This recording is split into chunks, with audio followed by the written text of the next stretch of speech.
People from East Palestine report feeling sick after returning home, weeks after a toxic train derailment. As the cleanup is underway, how BGSU is changing its spring break policy for students who are hesitant to return home. And it's Black History Month, how an annual conference at BGSU is sparking discussion about racial diversity in the classroom. Plus, her mother was the first woman in sick. Now she's breaking gender norms of her own. Coming up on BG Today, meet the woman behind Freddie Falcon.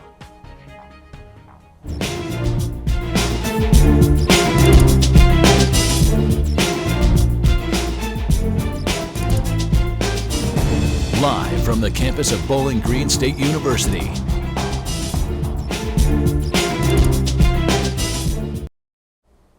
The East Palestine community continues to feel the effects of the Norfolk Southern train derailment and the release of toxic chemicals. Welcome to BG Today. I'm Charlie Ryan. And I'm Steve Iwanek. With people worried about their health, the state of Ohio is stepping in. Governor Mike DeWine says the state is sending health department officials to East Palestine to set up health clinics. The clinics consist of mental and physical health specialists. This comes after people worry the chemicals released in the crash are making them sick. Meanwhile, the EPA says testing shows that the water and air quality are safe.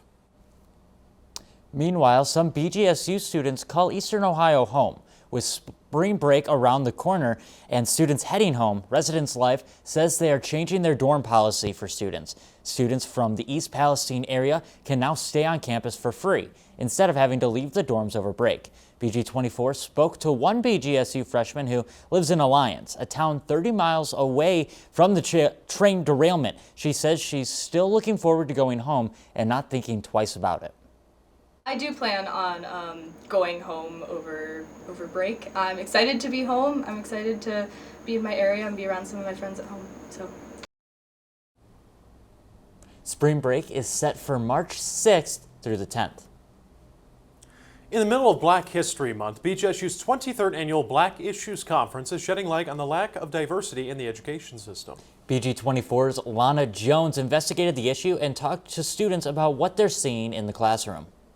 Diversity, equity, and inclusion is an important topic when it comes to the education system. I went to the Black Issues Conference last week and spoke with attendee Ariana Bustos about issues that are important to her. She expressed her concerns about a lack of diversity in the classroom. In Ohio, I know K through 12 education, we have a 96% white American population of teachers, which is very overwhelmingly not racially diverse at all.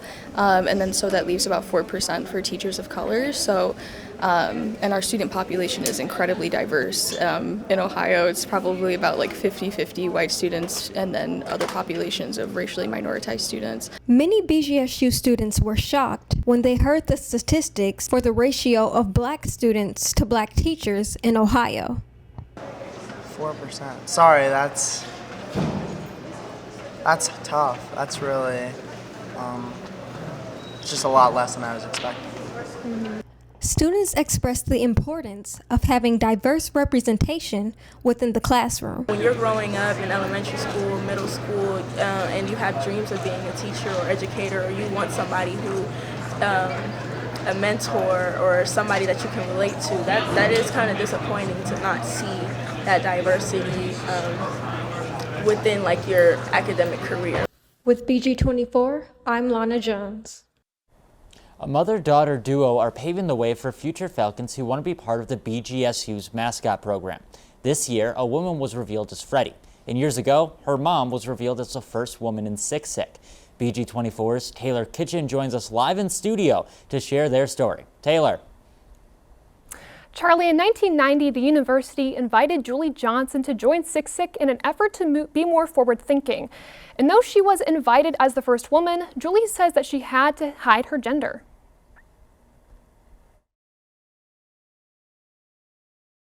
Well, Julie, you can't look like a female in this, so you have to wear a pillow.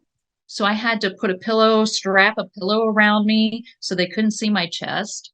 Leila says this idea was something she wanted to challenge. Feminine presenting people were revealed as Frida, masculine presenting people were revealed as Freddie, and that's cool. But like, as we continue to learn more about like gender and gender expression, I think it's really important for students on campus to know that no matter what they express as their gender, that they have a place wherever they feel like they should fit in. Growing up, Leila says her mom's passion for women empowerment led her to this role. I was raised in my mother's household, so raised to love Sick Sick and all things BG, and honestly also raised in a home of social justice and women empowerment. So because of her involvement in Sick Sick, and being the first female Sick Sick member, I've always kind of had a passion for women empowerment. Julie says seeing how much Leila has grown from this experience has made her incredibly proud. Knowing why she did what she did means a lot to me, that somehow along the way I've shown her that women can do anything a man can do. And, we can switch up the way we think about gender and, to use our voices and to empower others and to be a voice for others. I'm just so grateful for that. So to be able. Leila says the university plans to now pick the best 6 people to play Freddie and Frida regardless of gender. Reporting live in studio for BG24, I'm Taylor Kitchen. Thanks, Taylor. BGSU's former Chief Diversity and Belonging Officer is now on a new journey. That's right, Jennifer McCary combines her passion as an artist and advocate of spaces to celebrate everyone in her new role. BG24's Macy Austin spoke with McCary about her new position and what she will miss most about BGSU. Many people know Jennifer McCary as BGSU's Chief Diversity and Belonging Officer, but what you might not know is that she's also an artist. As McCary begins her new journey at the Toledo Museum of Art, this job allows her to connect with art while promoting belonging. I already do miss BGSU a ton. It's my alma mater, and so I'll always be connected. But, it was honestly my moments with students that were the most fun. Every time that I think back to what I'm excited about, I would brag on something that a student did and how I was able to be a part of that. McCary is the first ever Chief People and Culture Officer at the Toledo Museum of Art. It's so meaningful to me to be able to pull all of these pieces of myself together and do work that I love in a space that's so inspiring. Because I've always felt like art bridges differences. It truly is one of the only things, all forms of art has always been able to connect folks who may not have found a natural connection point any other way.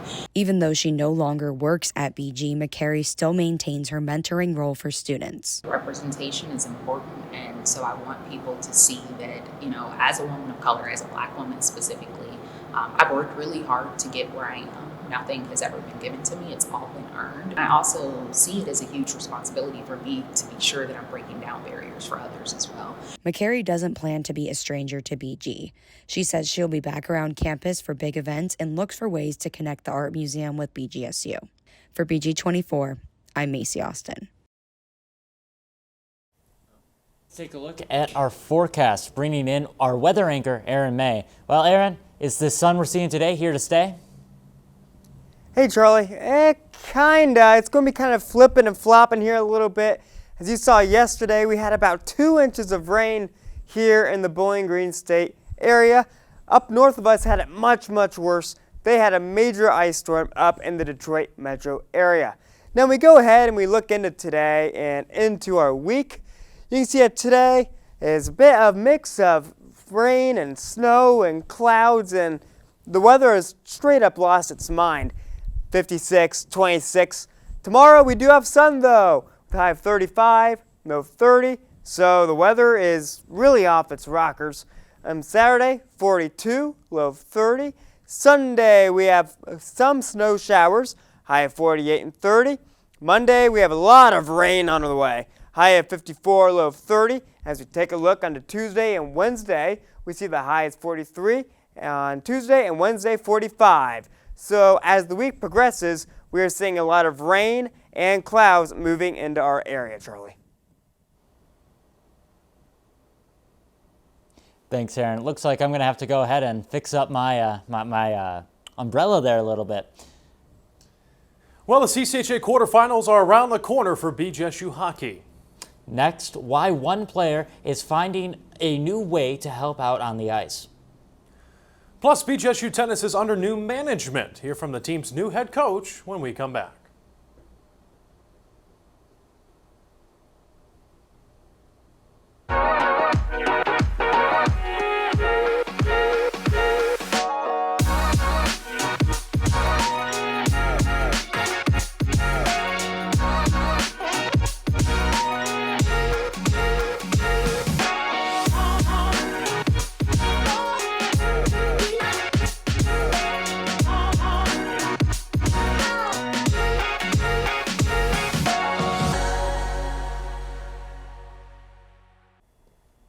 Welcome back to BG24 with this week's sports update. I'm Lucas Kleinmeyer. Falcon hockey is heading into their final week of regular season play, but as they look to close out the season against the Northern Michigan Wildcats, a familiar face has rejoined the Falcon lines. BG24's Charlie Ryan has more. After suffering a lower back injury late last season, junior forward Seth Fiden had a choice to make heading into this offseason. So he had some lower back issues and really fought hard to rehab it. He worked so hard. He didn't want to have surgery because as a young, he's a young guy, and to have a back surgery that young, who knows what that does.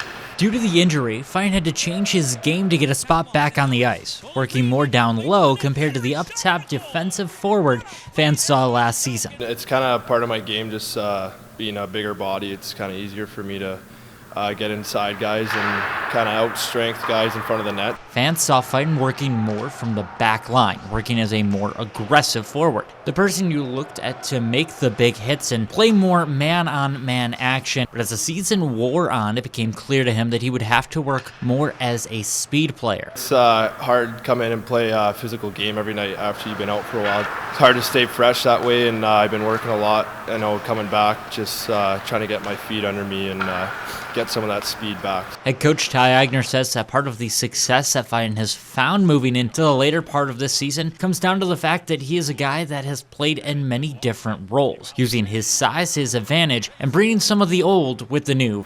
We see a little bit of both. The old physical Seth Fiden and the Seth Fiden that's got some finish around the net. For Fiden, though, this half of the season has just been about getting that opportunity to be back out on the ice a couple more times with the Falcons. Just feels great just to be back. I mean, just makes me way happier every day with the guys. Charlie Ryan, BG24.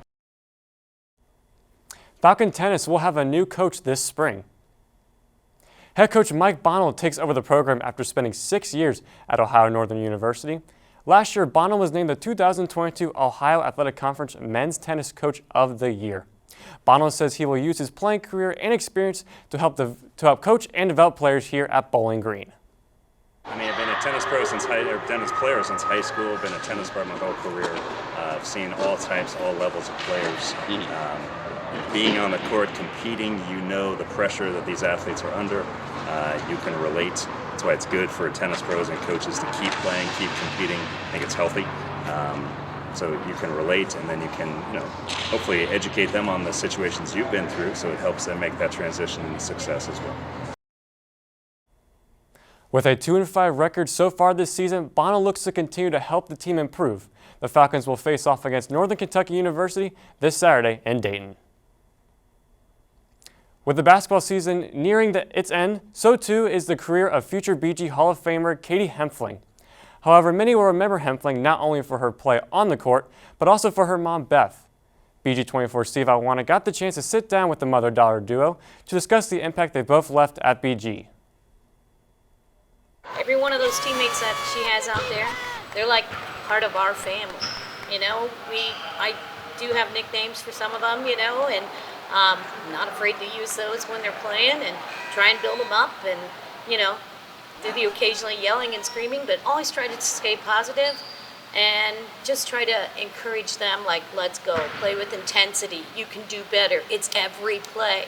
And just to really put... The full story about the Hempflings will be aired in the coming days. Be on the lookout for that at BG24's Twitter.